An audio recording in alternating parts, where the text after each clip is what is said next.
আমাদের এদিকের অবস্থা খুবই খারাপ, খুবই বাজে। এই যে দেখেন, ওই যে গাছের উপরে একটা কবুতরের বাসা মনে হয়, এটা ছাদের উপরে ছিল, অনেক শখ করে ওরা করছে। তো গাছ থেকে মানে ছাদের থেকে উইরা গাছে পড়ছে, এদিকে গাছ পড়ে অবস্থা খুবই খারাপ। সন্ধ্যার দিকে আরও ভয়ানক অবস্থা ছিল, তো সন্ধ্যায় তো আর ভিডিও করা সম্ভব ছিল না। সকালবেলা আবার আসলাম, সন্ধ্যায় ঝড়ের হওয়ার পরে আমি বাইরে ছিলাম, তখন এইসব জায়গাগুলো একদম বন্ধ আছিল, বাস টাস আরও বাজে অবস্থা ছিল, এই রাস্তা বন্ধ আছিল। তখন বাজার থেকে একটা গরুন দিয়ে গেছিলাম। এখন সকালে বাইরে দিই, এখনও মোটামুটি রয়ে গেছে, অনেক জায়গা ক্লিয়ার করে লাইছে মানুষে। এই জায়গাগুলো যেমন এই জায়গার মধ্যে আরও বাজে অবস্থা ছিল, এটি রাস্তা ফুরে ছিল, এটি মানুষে ক্লিয়ার করে লেছে।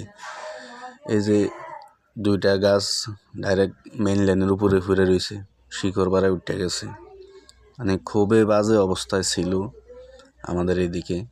তাও এটা আমি ঘুরে ঘুরে ভিডিও করি না, জাস্ট আমি বাড়ির থেকে বাজারও যাওয়ার পথে এই দৃশ্যগুলা পড়ছে, এই অবস্থা দেখা যাইতেছে, খুবই বাজে অবস্থা।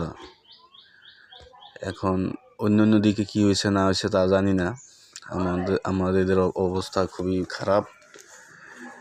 এখন কারেন্ট গেছে অলরেডি 37 ঘন্টা প্লাস হয়েছে, কারেন্ট এখনও আসে নাই, কারণ কবে আইব তাও জানি না। এদিকে ফ্রিজের অবস্থা খুবই খারাপ, খুবই বাজে অবস্থা, গাছের কি অবস্থা হয়ে গেছে। এটা শুধু আমি বাড়ির থেকে বাজারও যাওয়ার পথে যতটুকু দেখছি ততটুকু আমি একটা ভিডিও করছি। অন্যদিকে আরও বাজে অবস্থা গেছে, আরও ভয়ঙ্কর অবস্থা গেছে। এই যে বাজারের মধ্যে অনেক সমস্যা, এই যে এটা বাজারের ভিতরে, এই যে দোকান খুব বাজে অবস্থা করে লাইছে।